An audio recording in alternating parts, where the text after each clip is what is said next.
Hi, Damien and Marcus from 100 Not Out here. MP? Yes, Damo?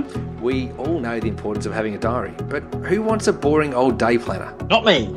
Enter The Journey of Me. Ta-da! The incredible 8-month wellness journal designed especially for wellness peeps like you. Yes, Damo, this beautiful 8-month wellness guide is filled with questions, planners, exercises, reflective notes and more. Endorsed by the Up For A Chat girls and loved the world over, The Journey of Me is a must-have if you're ready to live your best life for life. To purchase your very own Journey of Me and receive a free set of inspirational postcards, simply enter the code COUCH at www.wellinew.com. That's www.wellineeux.com.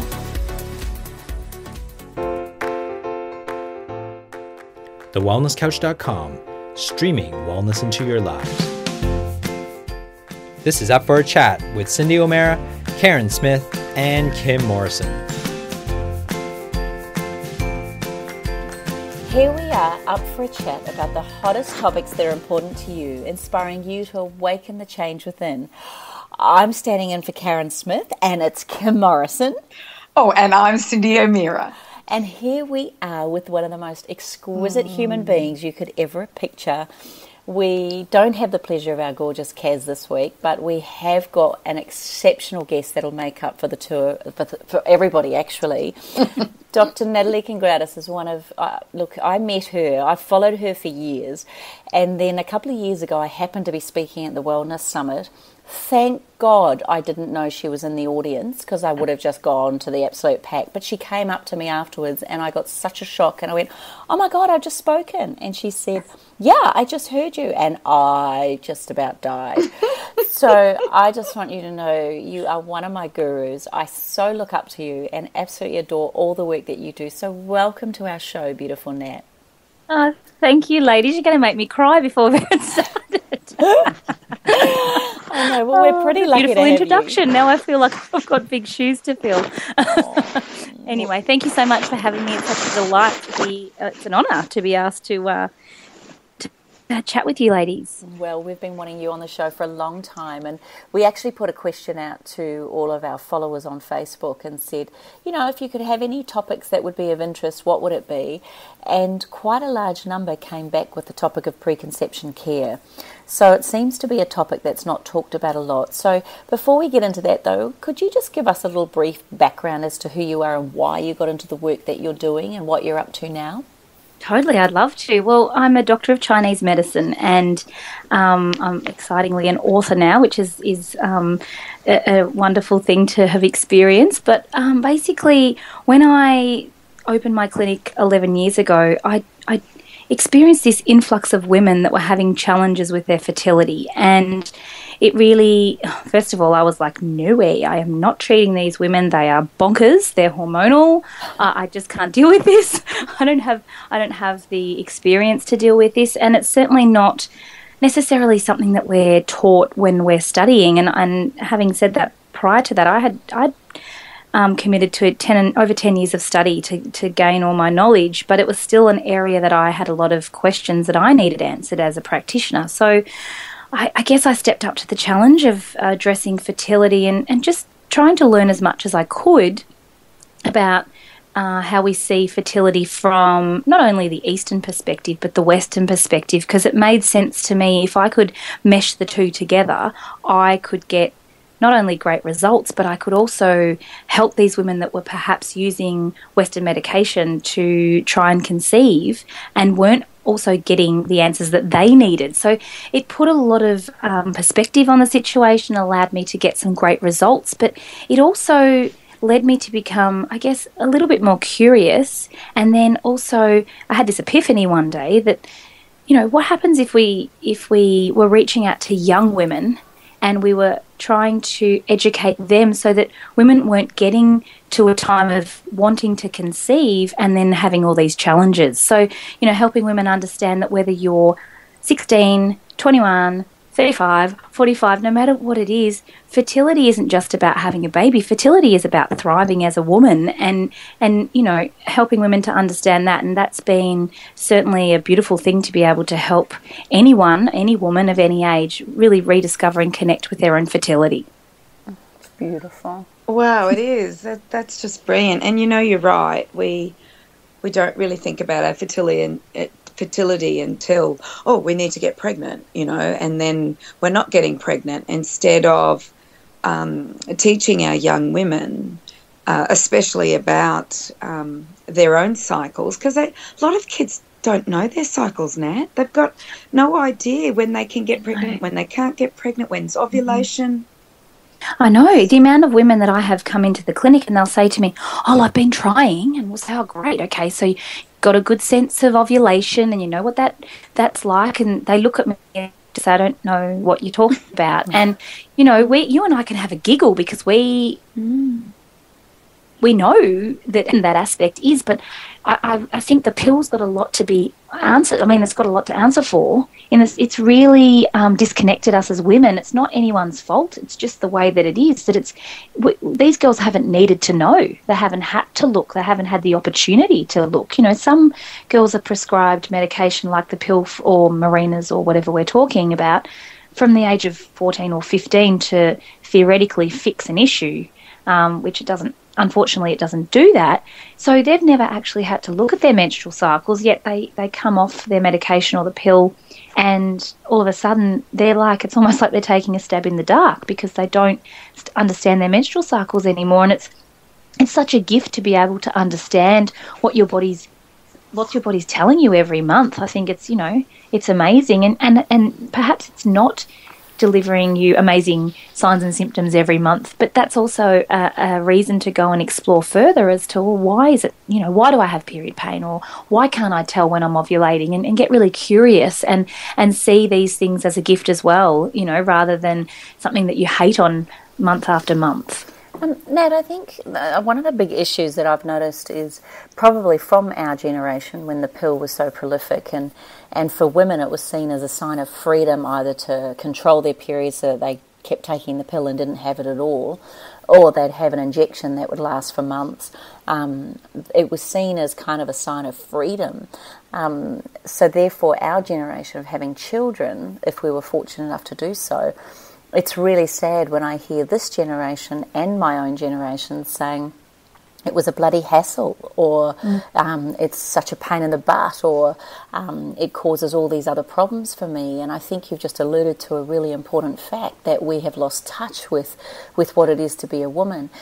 Am I correct in assuming that we should not have pain every month if we were a really healthy, vibrant woman of any age in that first fertile years? Is it right to assume that we should have little or no discomfort? Well, absolutely. I think, let's also...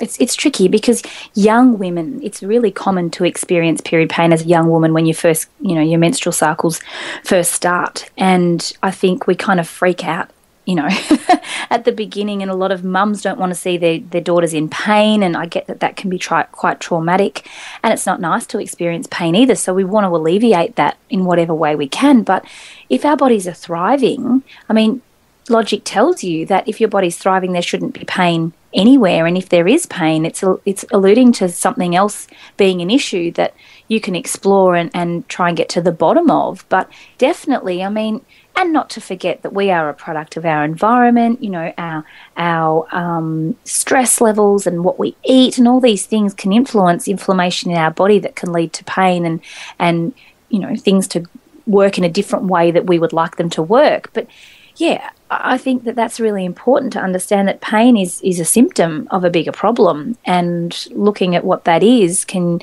really find some useful answers as to how you can prevent that from happening. I would say that, 9 times out of 10, especially for younger women, pain is very much a result of our lifestyle. And I think it's quite confronting to hear that, because a lot of women will think, hang on a minute, you're telling me I'm doing something wrong. I'm not. I'm living to the best of my ability. But utilising these symptoms and not fearing them anymore, we can have that fresh perspective. And I think pain is something that's not supposed to be there. Look, I agree with you, Nat. The whispers of the body turn into screams if we don't listen to those little whispers. And I do not believe that we are meant to have pain on menstruation. I think that is a product of our environment and the hormone disruptors that exist in our environment today, within our foods, with, they've found xenoestrogens in the polar bears of the Arctic Circle. So we're bound to be influenced by them. And I know as a young girl being brought up, I was the 60s and 70s, started menstruating in the mid-70s. There was, I don't remember having any pain. But then I was brought up in a household with a chiropractor and a mother who was an absolute amazing cook. So I only remember us eating healthy foods and my father always making sure that, that structurally we were doing well. But I am noticing, I do remember some of my friends having pain back in the 70s. I remember them not being able to come to school. It was rare, but I remember it happening. So I seem to see it happening more and more now. I know this is anecdotal and I'm no proof or anything, but I'm seeing it more and more that people suffer from pain and they're not realising that there's something going on there and they need to do something about it. Yeah, totally. I think, the number of young women I'm seeing come through the clinic doors is more than ever before, whether or not that's because we're reaching a different audience or because we're seeing more. Again, I can't say. I can only base that on my experience and what I'm seeing and the feedback that we're getting and the questions that come in. But certainly for young women, I'm seeing that same trend. And I think, I was speaking to someone on the weekend and they were talking about even the toxins that are in a mother's breast milk nowadays. And, it got me thinking as to how that's contributing down the line to, things like our reproductive health. And, it's coming at us from every direction. Like you said, in our foods, in our environment, but also I think the other thing that is so important to touch on, especially, we're talking about young women's health, but also for preconception care, is stress and the impact that that's having on our body. And again, that's imbalance. That's leading to this hormone imbalance like never before. And when you're talking about young women, I had the privilege to step into schools last year and that was a mind-blowing experience, 100 girls in a room that didn't want to be there. It was amazing. It was great. I loved it. And, anything that you and I do, generally the people come because they want to hear what you've got to say. But speaking to 116-year-old girls about their menstrual cycles was just, and stress was really interesting. But the point is that these girls are under stress like I've never known it before. I mean, 20 years ago when I was their age and at uni, sure, I had a lot of pressure to perform and I wanted to go to university and make something of, a career. That was what I aspired to. But the pressure was very different. And, this stress and pressure that we're putting ourselves under, again, unfortunately, our sex hormones are so influenced by our stress hormones. And this is where we're also seeing this this is a contributing factor. So, again, I think we need to look at, like you're saying, diet and lifestyle as a unit to try and do what we can do day to day to overcome this, because it's great to get a diagnosis and, really hone in on what might be happening physically, but it's what we do every day that actually amounts to creating a change within our bodies, and that's so important for women to understand. Okay, well, let's start right from the beginning. Can you give us a brief synopsis of what exactly occurs every single month of a woman's cycle? Can you just go through in a perfect world? In a perfect... Yeah, let's go perfect. Let's go Excuse perfect. me, I'm choking on my cup of tea. No, I know. That was all the girls with painful periods zapping you. That's what that was. Oh, dear. Look, in a perfect world, let's talk about that. So, in a perfect world, we would want to be in sync with our environment, which means that we would be looking at our menstrual cycles to be in sync with the moon. It sounds very woo-woo, but a lunar cycle is 28 days, and ideally you would want to be having a period either with the full moon or the new moon, and the same thing with ovulation. So if we talk through that, say that on the new moon your period arrives, and you might have that for let's say 5 days ideally. Some women bleed longer, some women have shorter cycles, but again, ideally it's something that kind of is a bit of not a non-event, but there's not a lot of pain. It kind of starts and you're like, oh, hello, there you are. And you do feel a little bit more tired potentially in that time, and you need to sort of take a step back. But beyond that, what will then hopefully happen is that you will notice that sort of gearing into cycle day 10, 11, 12, somewhere like that, you'll start to sense symptoms of ovulation.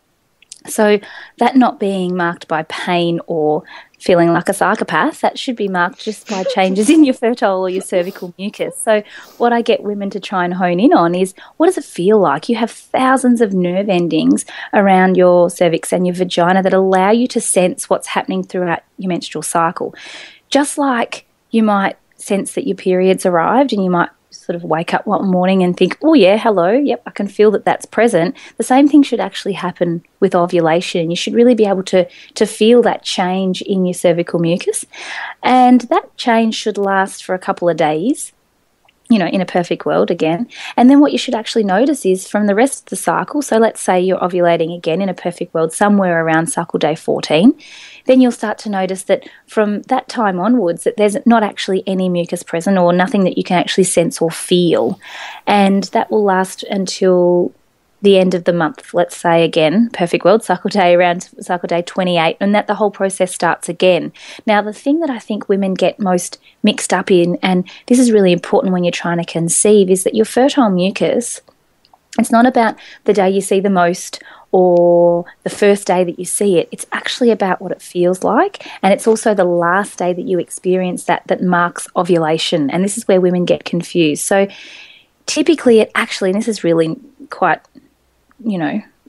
graphic, I guess. Graphic's not the right word, but some women can find it a little bit offensive, but we're all women and this is the way that it goes, is that fertile mucus actually feels quite wet, and as opposed to any other discharge or mucus that you experience for the rest of the cycle, it generally feels quite dry. So, women, I'll say, have you been walking along, or, you've been at the local shopping centre and all of a sudden you're like, oh gosh, I can feel something down there. And they can identify with that. They'll say, oh, yeah, I've felt that before. And like, okay, well, that's what ovulation, that fertile mucus feels like. And you have the ability to feel this, not feel it between your hands. Actually think about what it feels like down there around the opening. And I quite think that's quite phenomenal, because we've lost touch with this. No one's telling us this anymore. I'm pretty sure that forever, since the beginning of time, this is what women were using to know when they were fertile and when they were not. It's just that life got in the way, the pill started to interfere with our fertile mucus, and we got busy and we stopped passing on this information. But it's not new information. It's kind of been there since the beginning of time. It's just that we've lost touch with ourselves, as we've established earlier on. It's interesting. Kim and I used to go to a book club, Nat, and we read a book together called The Red Tent. And it was, I suggest everybody to read it, because it talked about the full moon, and all the women went to the Red Tent. No men were allowed.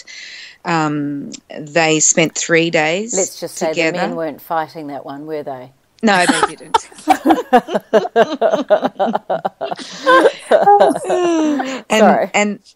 And they all got their cycles together. They weren't higgledy-piggledy, but they all cycled together because they were women living together. They were living within an environment that was cleaner than what we are today, because it was based on biblical times. So it was Jacob's wives, which were all siblings.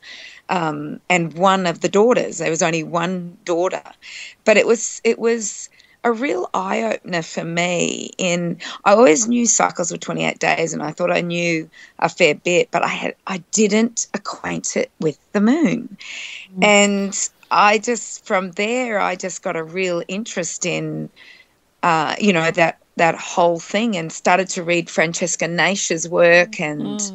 Yeah, and I don't know enough about Francesca Nash, because that was after I'd had all my children. But I heard that Francesca Nash says that we can sometimes double ovulate. Can you talk about that there is a double ovulation time? Sure. Well, there's the theory that exists that we And okay, you're going to really test my brain now. But basically, it's calculated on where you were born and where the moon was at that time that you were born, and then each month that's going to vary. But basically, if you are able to, it's usually induced by orgasm, that you can potentially ovulate twice within a cycle based on where you were born and where the moon was at that time. And there's actually apps you can download that tell you when your time of lunar return is. So it's called your time of lunar return. Wow. And yeah, it's fascinating. It was actually really funny when I was ready to conceive Geordie, my second child. I was like, I'm going to test this theory out. And then I just decided that life got in the way. I was like, no, I want to have a baby this month. No, I'm not going to do that. I want it to be this month, and I want it to be this month, and that's it. And I remember going into my husband and saying, because, you know what it's like. You've already got another child, and I've got a business, and it wasn't about, there's no, one thing I want to say to women that are, preparing for conception or trying to conceive, there is no perfect time. There's just the time, and it was the time. And so I said to my husband, I'm ready, and it needs to be this month. And he said to me, it doesn't work like that, right? And I'm like, of course I know it doesn't work like that. I'm Nat Kringoudis. This is what I do. I love it. But I was like, no, I was determined to make it work that month. And I didn't really get to test the theory out. And, I've got a girl and a boy, and Geordie is 3, and I'm really not keen to test the theory out anytime soon to find out to try for a third. So, but I'd love to test it out at one point in my life. But yeah, that's the way the theory works. And, to me, it makes a lot of sense, because how many women do you know that say, oh, gosh, we just had this one time, this one moment of insanity, and all of a sudden, here I am and I'm pregnant. It happens all the time. I have one of those. There you go. Well, there you go. And who's the hashtag tart now? Yeah, I'm just saying. Well, no, mine was, I knew my cycle really well, and I was sure I was not ovulating, and Miss Tania dropped out 9 minutes later. So yeah. It's really interesting. But I want to tell you, Nat, I know someone who's done that theory, has tested that theory out, and because they weren't getting pregnant.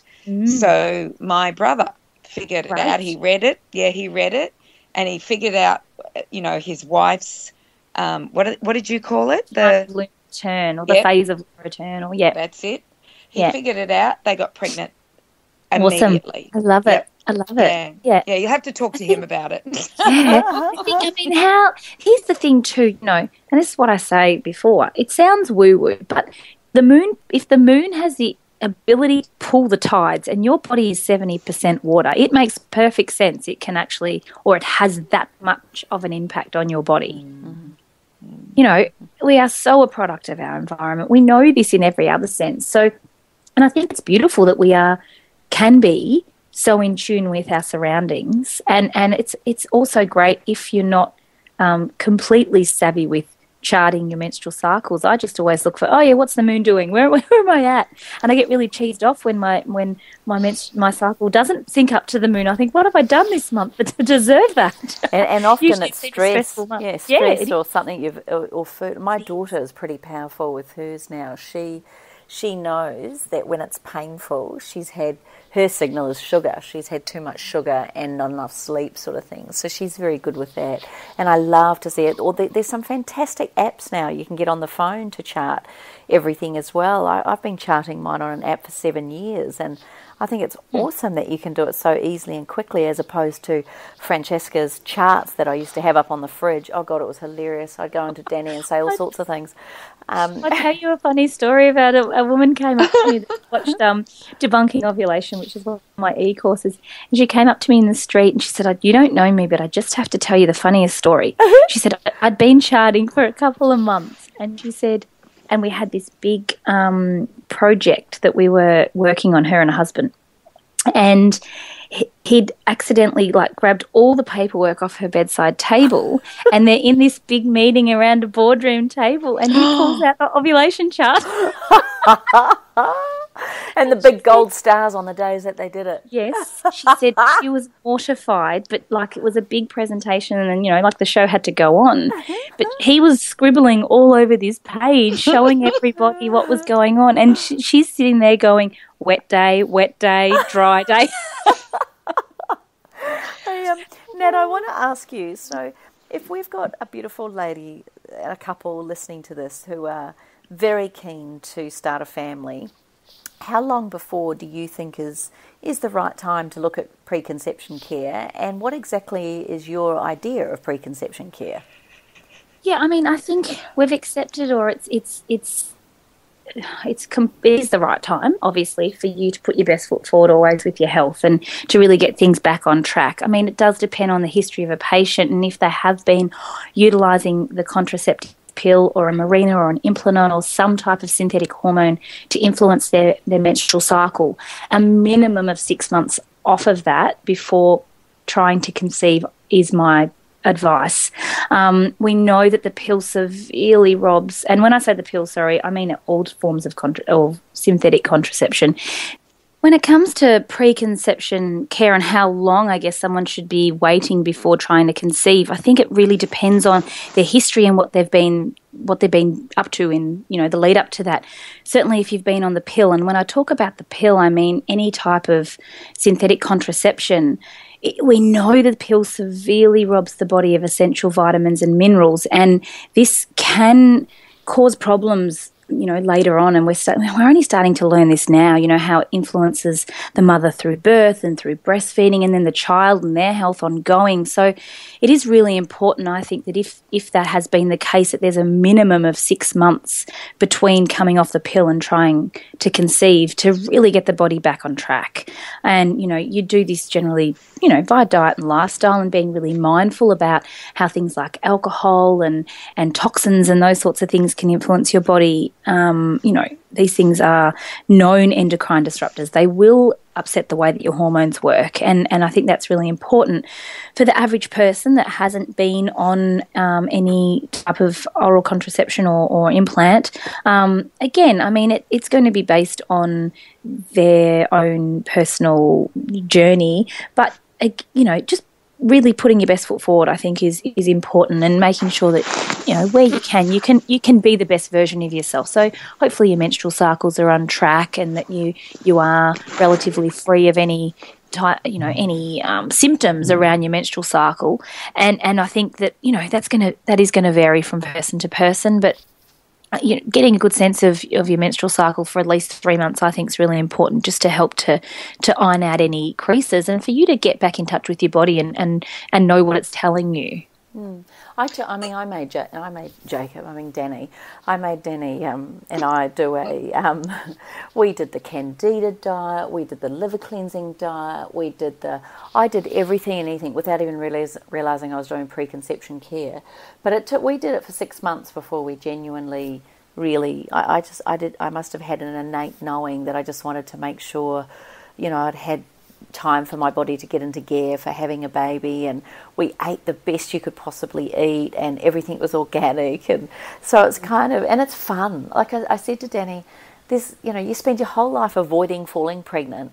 There's a very small window where you actually enjoy the creation of it, and it's quite different. There's a different whole sense around it, and I think if you can make it some sort of a celebration and acknowledge that the two of you, there's not many people that get to really plan and enjoy that process. Is there anything in particular you recommend around food that should be thought about prior, in the preconception period? Absolutely. I mean, it's the same thing. That the beautiful thing is, whether you're trying to conceive or not, your hormones still require the same level of care, whether or not you want to admit it. Yeah. But, like I said, that certainly in that preconception window, people are geared up to put in the hard work. So, I mean, there's no time like the present. Let's do that. Let's put our best foot forward, and absolutely, your hormones are made of fat and protein. And I think one of the biggest problems is so many people have lived on the low-fat food movement for such a long time that their hormones are severely, robbed because of them starving themselves of essential nutrients. So, I'm talking about your good fats, not your drive-through McDonald's. you know, your nuts and your seeds and your avocados and your oily fish and all those beautiful good fats that really help us to not only feel satisfied, but they also help to nourish and provide the building blocks for our hormones. So that would be an absolute 101 essential. Also, you know, really, again, if you have a known issue, it's like endometriosis or these, you know, PCOS, something that your body is extra sugar sensitive to, it's a good time to you know, keep these things on the low down. I think the biggest problem is that when we tell ourselves we can't have something anymore, we want it 100 times more than we ever did before. So it's being, you know, it's being realistic, but these things are foods that will lead to inflammation and certainly will really disrupt the way that our gut functions, and that's part of the issue. We know at the moment of conception your child will inherit the mother's gut health, which is quite phenomenal really, because so many women's guts are severely compromised because of the lifestyle that they've been leading, and the pill is one of these contributing factors. So again, I know I keep going back to the pill, but I think it's really important that we get educated on what it possibly could have done whilst we're on it, because I don't feel this information is readily available, and so that we can know, because the amount of women come to me and say, I didn't know, no one told me that these were the ramifications of taking the pill.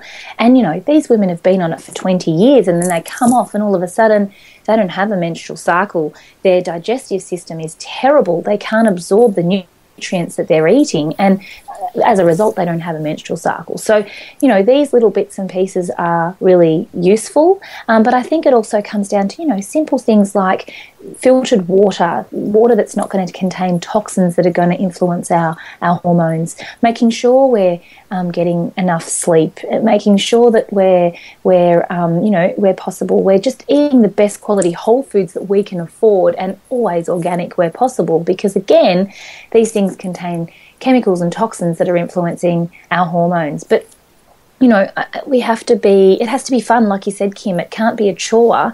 It has to be this beautiful, enjoyable time, because we're basically getting ready to create another human being, and we want that to be the best and healthiest version of us that it can possibly be. I'd like to add one more thing to that preconception care, and that is really looking at the chemicals in your personal care products as well, and yes, and cleaning totally. products. And but you know, it was something that very much struck a chord for me. I'm very grateful that I've had essential oils in my life from when I was 19. But what was interesting when we were looking at having a baby, I remember going to the doctor. She was quite a holistic doctor and really beautiful about, you know, mapping, and she was the one that really made me very aware of, you know, making sure I wasn't spraying lots of chemicals and doing all that. And then I started looking at chemicals, and then it was really while we were pregnant that people, because of who Danny was in New Zealand, that people started sending us little pre-baby packs and things like that, and it was so lovely. But I started reading the chemicals that were in these things, and I thought, I'd never given it as much thought at all until around that time, and I could not believe how many hundreds of chemicals there were that we could expose ourselves to. Is there any literature that you know? I mean, I know about obesogens and I know about these phthalates, and there's so many endocrine disrupting chemicals out there. Is there anything that you've come across that you feel is worthy of sharing around that? I'm constantly coming across things. I think, you know, like I said, you know, I was talking to someone the other day, and even like I said, in the breast milk, up to 50 known chemicals or toxins that are contained in our breast milk. I think that's just, you know, where's that coming from? That's got to be absorbed in our body somehow. And I think if we can this is what I'd add to that too.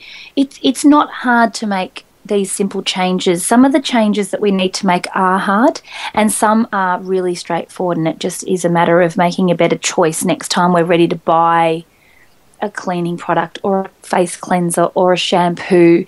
You know, we know that there can be up to, you know, 80 to 100 chemicals in one product at any given time, and our skin is a massive organ, and we're absorbing that, and of course it's going to influence, you know, it's going directly into our body and influencing our hormones. And so I think, yeah, we really do have to be mindful of not only what we're eating, like you said, but what we're actually absorbing, and how that will absolutely influence our sex and our reproductive hormones.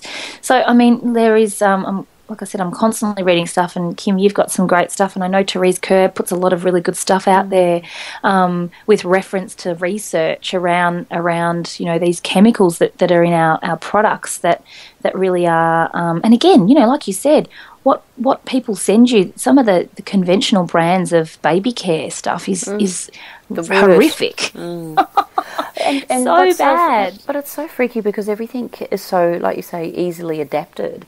You can use, instead of a commercial body oil, you can use something as simple as rosehip oil or jojoba oil or a plant seed oil, or it is so simple.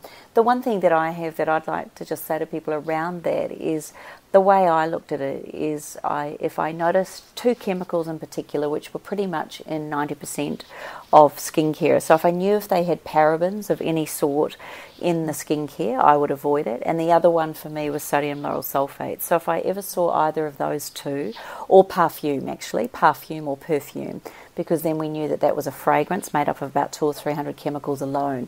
So if you just look at all of your products for those three products, ingredients, usually if there's any one of those, often the others will be there.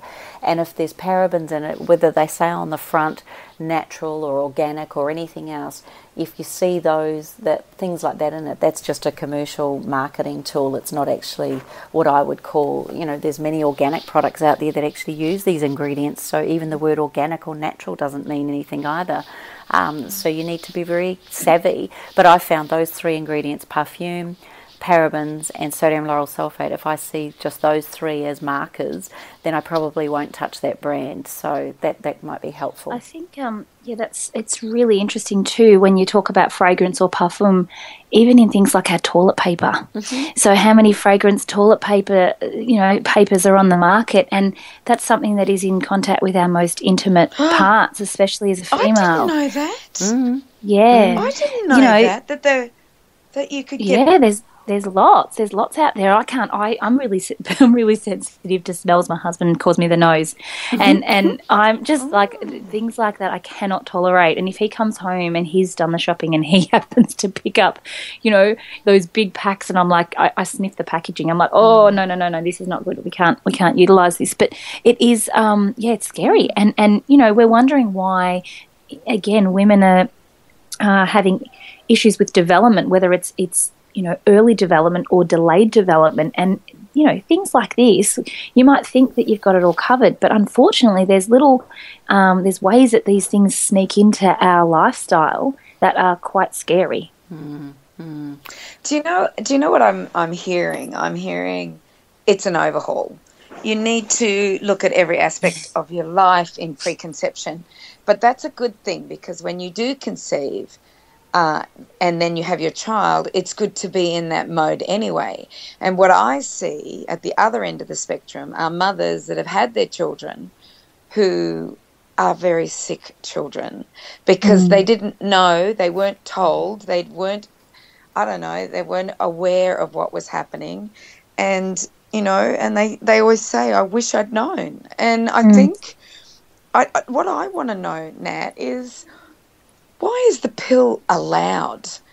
I understand the freedom of the female, but I don't get it. Because I've been reading, I remember in the 80s, there was a heap of information about the pill and what it was doing to fertility in women, and I don't get why these are even allowed on the market as far as what they do, because there are so many modern ways to understand your cycle, such as the Overcure, if people want to do that, or, the sensations and understanding them. And I think we know so much now. Can you talk more about the pill? Sure. Love to. Well, I think here's the thing. The pill is the number one most prescribed drug worldwide. We know that. But here's the problem. It is utilised not just as a contraceptive method. It is used to treat everything from acne to period pain to missing periods to ovulation pain to long cycles to short cycles to PMS, period pain, if I didn't say that already, heavy periods, light periods. It's used to treat pretty much every menstrual disorder there is known. And then even things, like I said, PMS, which is not necessarily a disorder, it's just mood changes. And, we're not actually treating the problem when we're utilising the pill. We're actually masking the symptoms of a bigger problem. And so all of a sudden, it's not just used as a contraception method or a contraceptive. It's used for a host of different things. And the biggest problem I have is, like I've touched on, women are using the pill or similar substances for 20 years and then coming off and then discovering, oh, holy moly, my problem's 100 times worse now because I didn't actually address it back then. And, pretty much 9 times out of 10, these conditions are just a result of hormone imbalance. So if we can get comfortable with and get curious around our symptoms, we can actually start to treat these issues rather than use the pill as a treatment method. I think the issue is that modern medicine doesn't have anything else to give for these problems. And it seems like a simple solution in theory. It looks like a simple solution when you're just looking at it masking symptoms, but it's the ramifications. Like I said, it's the way that it severely upsets gut function. It completely robs our bodies of essential vitamins and minerals. So what it means is that if you're lucky enough to come off the pill and then you conceive, like I said, you are more than likely really depleted. And then this is when these, like you're saying, Cyndi, that after a child is born, we're starting to see all these childhood illnesses occur because the child is nutrient deficient, basically. It doesn't have the nutrients, it doesn't have the gut function that it needs because it's inherited that from its mother. So, what we say is that, if I'm pregnant now with my daughter, and I've been on the pill and it's actually affected my body, that's passed on for 3 generations. It's my problem. It's my baby's problem. And my baby has ovaries whilst it's inside me. It's her problem too, and the child's problem. So, we have to overcome that. We have to break this cycle. And the only way we can do that is to become educated, understand the risks and make informed decisions. We're not here today to say you shouldn't take the pill. I'm here today to say you need to be informed and make a decision from that place so that you can then do that based on sound research and feel comfortable with doing that, because I'm fairly sure that a lot of women would choose differently. Now, there are there's a percentage of women that happily are on the pill, that come off, that there's no issues, and great. They're not the women that I see in my clinic that, have been trying to conceive for 5 years and say to me, I will never, ever do that ever again to my body. It's taken me so long to get things back on track. And very often these are the same women that require assistance with reproduction because their body is so depleted. And that, again, that for me raises more issues. If your body's too deficient to have a period, if you're too deficient to be able to support a pregnancy, that's your body telling you can't do it. Yet we love to fight against it. We've got all these ways and means that we can have babies, say if our bodies aren't thriving, which is wonderful. But again, I'm still encouraging these women to still be the best version of themselves, still be as healthy as they can. And that's the difference between, in my clinic, that's the difference between, 7, 8, 9, 10 IVF transfers or 1 or 2. And that tells me something as well. So, it's a long, big topic that we probably I could speak about it all day. But we have to think about these things. It's logical. It's not, we're just talking facts, What do you think is the biggest reason that we have such a high rate of infertility? Is it one thing, or is it a combination of things that we've been speaking about? Or is there something we can do to support this next generation more so than what we've been saying? Yeah, look, totally, it's a combination. I do blame the pill a lot for it, I have to say, and that's just based on my, again, experience in the clinic. We also set ourselves up to fail nowadays because every second person's having problems, and, that emotional aspect of our health is a big factor, and our thoughts create our reality. So if we're going into trying to conceive already telling ourselves that we can't based on what we've watched our friends experience, we're setting ourselves up to fail. And it's very, very hard to get into that subconscious and change those thought patterns. It's not something we're necessarily taught or wired to be able to do. So, so I've mentioned then, the pill I think is a big factor. Our emotional health I think is a big factor. That leads me to stress is, again, influencing our reproductive hormones. Our body is super clever, and so often we feel that our bodies are failing us when our bodies, like Cyndi said, it's trying to serve you little whispers that eventually become loud screams if we don't listen. And I think that's very much the case when it comes to stress. And as women, you know, we're super talented. Let's you know, give credit where credit's due. We are the ultimate multitaskers, but there's always a cost to that. And I think that, you know, we can work full time and we can run a household and we can fit everything in, but that what tends to suffer is our reproductive health because we don't need it to survive.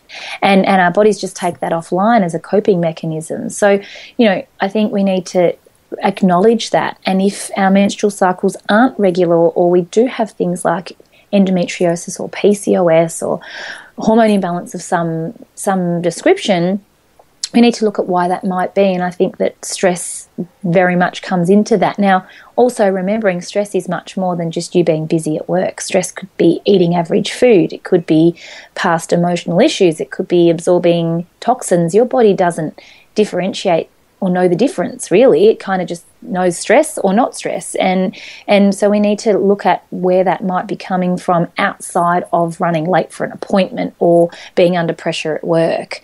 So, you know, and then, you know, there certainly, I think that there's genetics at play too that do play a role. Now, they don't have to play a role, but I think that more and more our genes are turned on in certain circumstances that are determining how effectively we can reproduce. There's a lot of research into genetics these days, and there's certain genotypes that, you know, that people will have trouble conceiving. But again, they're very much turned on during times of stress. So, you know, there are lots of factors, and I think we do need to be mindful. I'll touch on one other thing when it comes to the pill. The pill does alter our ability to hone in on or sense an appropriate partner. So, you know how we let off pheromones. So we know that there's something that we give off, and that's pheromones. And we know that the pill, basically we've got what's called couplins, and they are like receptors or sensors that are in our nose that allow us to know when we are, or allow us to be attracted to someone that we're suited to. And unfortunately, the pill basically stops that from happening or shuts that down, which means that potentially we might be attracted to someone that we may otherwise not be, and which leads us to the question of whether or not we're being attracted to people that we may not be compatible to being able to reproduce with. So this is, you know, it's something that is, I guess, needs probably more exploration, but it's certainly a good thing to be thinking about. The funny thing is, women say to me in the clinic, they're like, does that mean now that I'm going to stop taking the pill and I'm going to fall out of love with my husband? And I'm like, I don't think so, but it's just interesting. No, sweetheart, you can do that at menopause. No, it's fine. You can do that.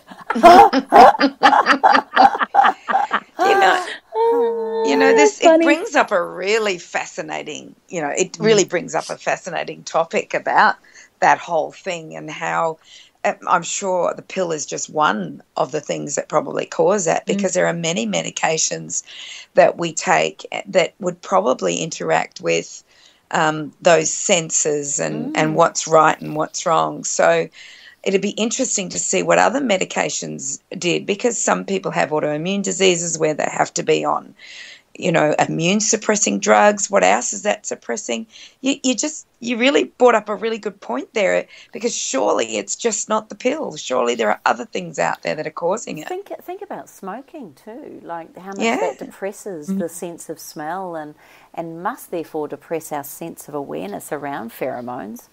Absolutely, and even things like antidepressants as well. I think that would play a big role too, turning off senses that would otherwise be there to, well, these senses, I guess they're our guide, aren't they? They're our extra sense, so to speak. So I think it is really interesting. Sadly, the body is affected by these things, and I think, the other thing to be mindful of is that if you have utilize these medications, or you are relying on these medications, there are a lot of things you can do to support your body at the same time. My ideal is that we get the body to a place where it's thriving within its own means. But like you said, Cyndi, there are situations where people are on things like immunosuppressants or whatever that might be, and we can still do so much to support our bodies from the back end to really be able to thrive no matter what. Okay, so if we've got to that point, let's say we are pregnant. So we've got the magic thing. We've found out we're pregnant. Is there anything... We've got the magic thing. Congratulations on the magic thing, Kimmy. We've got the thing we've been working on. It's like the golden egg has arrived. It's impregnated. It's starting to make us... Okay, so we've done that. Morning sickness. Now, there's a lot of medications out there now that people are put on with morning sickness. What's your thoughts around that? Like thalidomide, is that what you're talking about there, Kimmy? No, I know that was a mistake, and thankfully they worked that one out. But there's other medications that I hear people are on. I'd just be, because of thalidomide, I'd just be so scared to take anything, to be honest. But I'm just wondering. I think we're living at a time where we're so keen to, opt for the silver bullet or the magic potion, and unfortunately, very often they aren't without ramifications. Look, I mean, certainly in those first early stages of pregnancy, when you've done the work to really get your body to a place where it's thriving, you'll find that your morning sickness won't be as bad as potentially what it could have been. And we can't measure that anyway. We don't really know. But, certainly what I see in the clinic is that women that are have done, a lot of the work to get their bodies to that really healthy place, their morning sickness is quite minimal. I've also observed that people that have, or women that have quite a poor relationship with food tend to have the worst morning sickness. And I think it's your body's clever way of trying to adjust things back to where it wants you to be able to sustain and support a pregnancy. So, I mean, I say to patients, morning sickness is there for a reason, and I can certainly treat it from a Chinese, I use Chinese medicine acupuncture in the clinic, and acupuncture is brilliant to help treat morning sickness, but the reality is that it doesn't actually last because your body is doing what it needs to do, and your hormones are doing what they need to do to support the pregnancy. So it's usually more of a symptomatic treatment, not actually something that is long-lasting. And certainly in the first trimester, I'll avoid treating morning sickness just because, it's a couple of reasons. It's the body doing what it needs to do, but also if I take someone's morning sickness away, they come bashing on the door the next day and say to me, "What have you done? You've done something to me," and they start to question whether they're pregnant or not. So, it is interesting. But the other thing I find with a lot of medications, and especially those that do try to suppress nausea, they don't actually fully take it away. They kind of just keep it at a level where you hopefully feel okay to function throughout the day. And I think that there's some other really clever things that you can do when it comes to morning sickness. Often morning sickness or nausea that's in that first trimester is related to either being hungry or tired. So if you can avoid those two things or support your body there, you have far less of a chance of that actually being something that becomes, vomiting and those sorts of things. And again, every woman's different. It's going to be a matter of a case by case. But I would be encouraging women to look at the natural remedies, things like ginger and soda or mineral water and those sorts of things to see if you can kind of manage it, because there's not really anything that actually takes it away. And would you recommend things like having massage during pregnancy and, doing, really taking care of yourself, like facials, and really upping the self-care, or is it? Absolutely. I learnt this firsthand. I was painting a fence at 28 weeks when I had Olivia, and that was a disaster. I woke up the next day and I was in early labour. So it was very dramatic in NK style. I was air flown and it was all sorts of ridiculous. But I thought I was invincible. And I really love the way that we in the past we nurtured pregnant women and we nurtured postpartum women, that they were seen as almost this goddess that needed extra care and support and nurturing.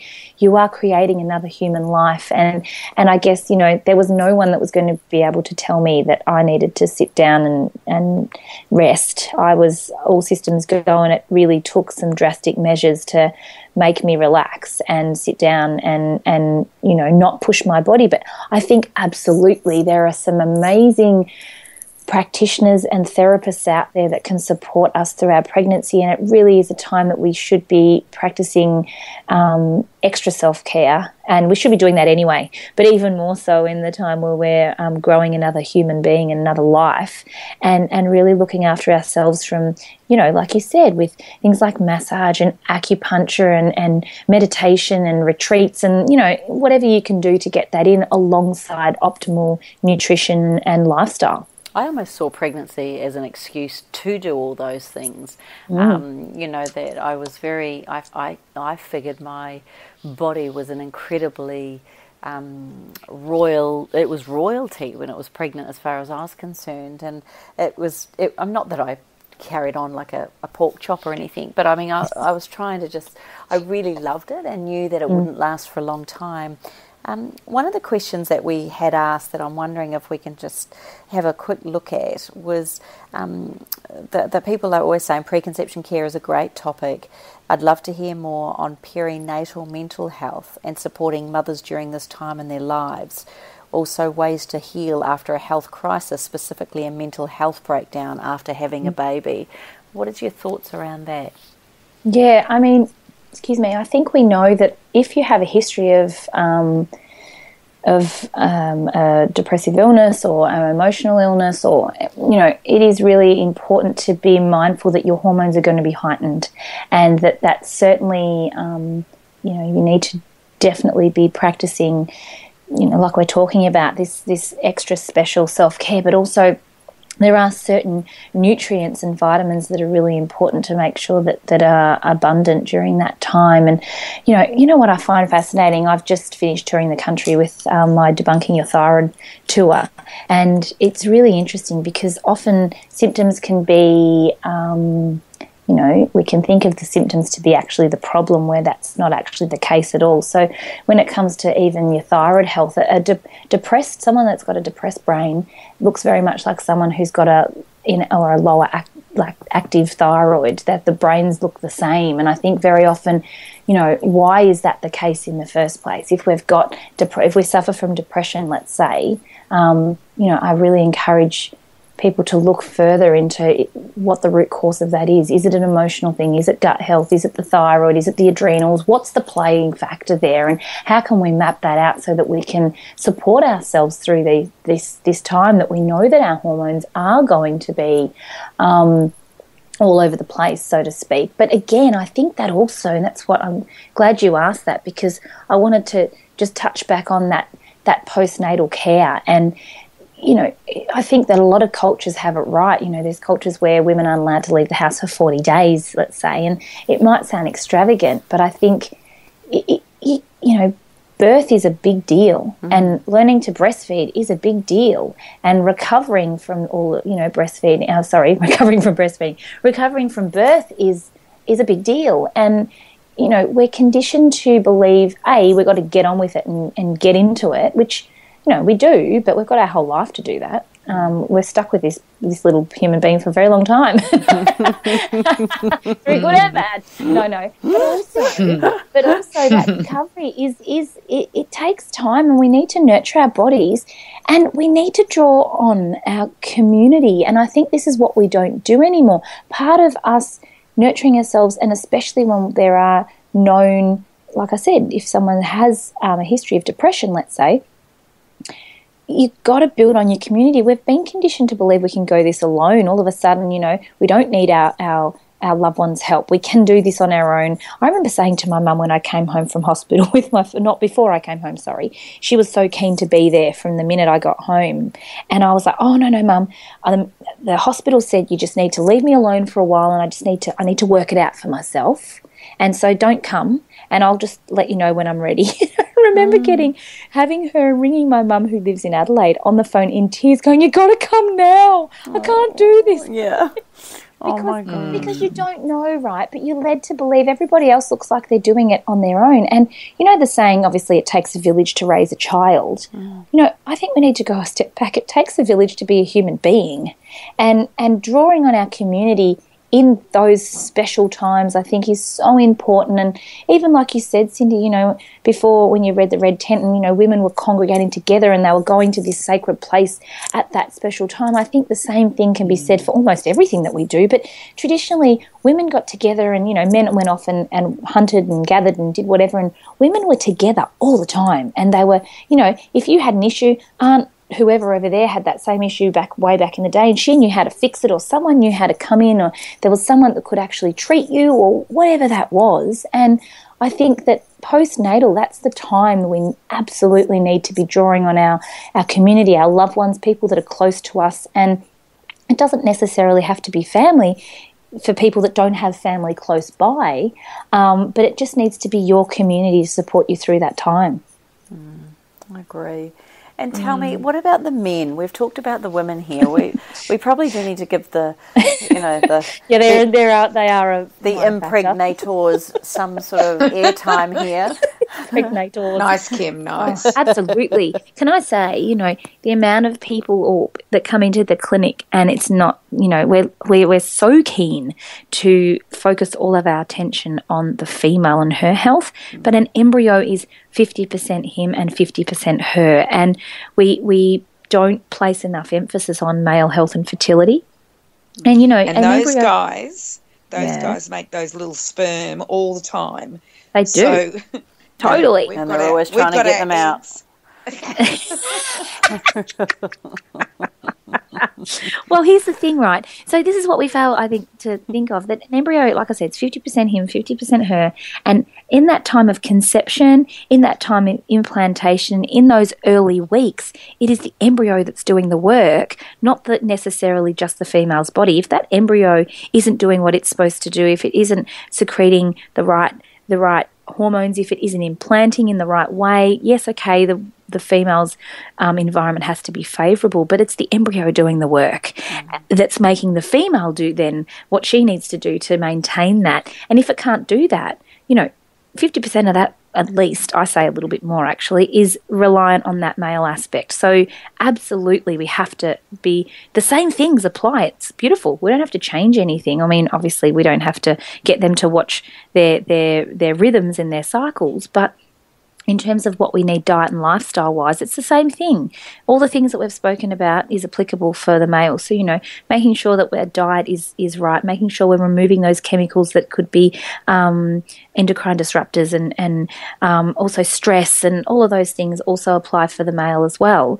And, you know, again, people say to me, well, you know, how often should we be having sex? Do we have to save it all up for the big event each month? And no, we don't. There's so many of those little things in there that you can't actually overdo it in that department. In fact, the more you do it, the better it is. So you just had a whole lot of men screaming hallelujah. I know. I have this all the time. I get hugs in the clinic all the time, and I get the women look at me with these looks on their faces as if to say, "Shut up." Mind you, once a woman's decided she wants a baby, I can tell you what, look out men. Yeah, really. So, and you know, it's a two-way thing, and you know, I think that's a beautiful thing to come back to. It takes a lot of pressure off the female, and again, if we can approach the time as something that's fun, and we take the stress out of it, I think it can be such a beautiful time and such an exciting time for a couple to be able to, you know, have that special time together and also be able to create another human life. Just one quickie, literally. If we've realised we're pregnant and we date it back to a night of, let's just say, a bender, and we realise that we were a little bit drunk and debauched when that occurred, what are some of the things you can do to, I mean, you know, is there something we can do to, you know, because I think the hard thing for women, a lot of women out there will feel guilty, or they carry worry, or all those sorts of things. What do you do? I mean, it's a pretty sturdy little thing to have come in there at that time. Totally. So here's one thing too, I have to say, and especially this is really applicable for women that and men that have been trying for a period of time, and unfortunately, there's when a couple have been trying for some time, stress starts to wean its way in, and sometimes the bender is what's needed. Yeah. So it's a moment in time, and sometimes we need to enjoy the moment and move on. And an embryo is resilient, and if it's viable, it will implant and do what it's supposed to do. The beautiful thing is that you don't actually have a placenta at that time. It's not really being necessarily fully fed to the baby. Your body's pretty good at filtering these things out. And yes, okay, of course you want to step it up and probably nurture yourself a little bit better and make sure that in the days after that you are doing all the things that we've spoken about, basically. But I think it's one of those things you got to kind of go, all right, that happened. Let's not do that again. I need to actually just live in the moment, enjoy my life and move on. And I think that's actually a really important thing to bring up. I have had many women in my clinic bawling their eyes out because they've had a bender, they've found out that they're pregnant, and they're like, what have I done to my baby? And, it's a moment in time. It really is. But it's not something that we would be saying that you would be going and doing every night of the week by any means. But as a one-off, I think it's sometimes letting your hair down is exactly what needs to happen. Thank you for everyone just go hallelujah again. Yeah. Chin chin. And it also takes the guilt off, I think sometimes there's this whole guilt about, oh my gosh, what have I done? Does this mean the child's going to have fetal alcohol syndrome? I know. Absolutely. But this is, again, what I was saying before too, we are always looking for the worst case scenario because it's everywhere in front of us, and our bodies are pretty clever. And, it's fair to say that if that was the case, you and I wouldn't be here, because I'm pretty sure that there was many drunken randy nights throughout history that have led to us where we are today. Good point. Good point. I had not thought of that. When you think about your own, you kind of go, well, yeah, that happened in my life. And so if it happened in your life, it's bound to have happened in millions of lives. I know. This is what, like I said, our stress sensors are on all the time. And the emails that I see come through, especially with really anxious anxious and early pregnant women. And, this is what you've got to come back to. We wouldn't be here if that was the case. So a lot of our anxieties and fears are just that. And, they're not necessarily something that we need to put the energy into. We kind of just acknowledge it, move on, and make sure that, okay, well, we move on from that. We're not going to do that whilst we're pregnant. Nat, is there any other things on your website, or where can we go to find out more, or if people wanted to see you? What would be the best way? Yeah, my website's natkringoudis.com.au. Pretty much everything you need to find is on there. I guess the two or the three, actually they're all relevant. All my e-courses sit there, and the ovulation e-course is probably the most relevant to setting or understanding your body for conception or contraception. That I go through basically helping women to understand their menstrual cycles no matter what, whether it's long or short or missing or whatever that might be. We talk about the pill, and that was really the first e-course that we created by experiment that led us on this path. And I think that's probably the best one for people to look at if they are keen to fall pregnant and want to understand their menstrual cycles, because there are some fabulous apps out there, and if you know how to use them properly by honing in on what your body's telling you, then you can really start to understand your body, whether it be to conceive or to prevent that from happening as well. Nice. And Facebook and Instagram, I love following you. I love your pickies and then your holidays, like in Hawaii. Oh my goodness! When we bump into Lawrence in the pool, was that not hilarious? That was so funny. Funny. And Periscope. I notice you're on Periscope. I'm not very good with it. I need to get in there a little bit more. But I blame Hawaii. We were away for a couple of weeks, and Periscope kind of was launched, and then all of a sudden we're in Hawaii, and I just bummed around for 2 weeks, and there was nothing to really share other than me on a deck chair. Yeah, and I liked it. It made me want to go and sit on mine. But sweet. Cyndi, did you have any other questions for our gorgeous Dr. Nat? Well, yes, I was going to say I've got a million questions for you, Nat, but I think we'll get you back on, and I think we'll go through maybe menopause. Yeah, we've talked about preconception, and I think menopause is something that's reaching a lot of our listeners, and including me, and me. I think it. Yeah. Oh, here we go. She's piped up, and I just think it'd be something good to talk about because I find it fascinating. Like I've been going through it. Is it 2 or I'm on 3 years now, and I know what affects it. So I'd really love to have you back, and if we could do that, that would be just wonderful. So I'm not even going to start on those questions. That sounds fun. Let's make a date. Okay, good. Good. We'll do that. Let's just say I was told that it's no wonder that women used to have children in their 20s as opposed to now in their 30s, because by the time they hit menopause, the teenagers had gone. So to put a menopausal woman with a teenage child was probably not the most wisest thing. Nat, you've been a legend. We love you dearly. Is there any final words you wanted to say at all? No, I think we've covered everything, but I want to say that I can't wait to high-five you ladies in a few weeks at the summit. Oh, and be back on here again whenever you're ready to have me. Oh, we love it. We love you dearly. So on that note, we hope you have all really enjoyed this podcast as much as we have. If you're interested in giving us a 5-star rating, then of course go to iTunes and into Up for a Chat. We would very much appreciate it, especially this show with our gorgeous Nat Kringoudis. If you would like to go and place any comments or feedback on the Facebook page, go to all the W's, facebook.com/Up for a Chat, and also feel free to post your comments on the wellnesscouch.com/Up for a Chat. We hope that you look forward to also seeing us here in the same place next week on Up for a Chat, where we look forward to sharing the ride with you.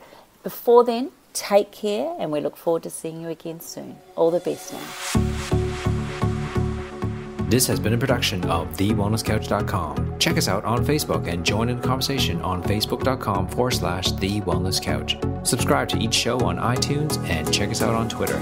The Wellness Couch, streaming wellness into your lives. Whilst the Wellness Couch presenter endeavor to provide accurate and helpful information to their listeners, these podcasts cannot take into account individual circumstances and are not intended to be a substitute for health and medical advice from a qualified health professional. You should always seek the advice of a qualified health professional before acting on any of the information provided by any of the Wellness Couch podcasts.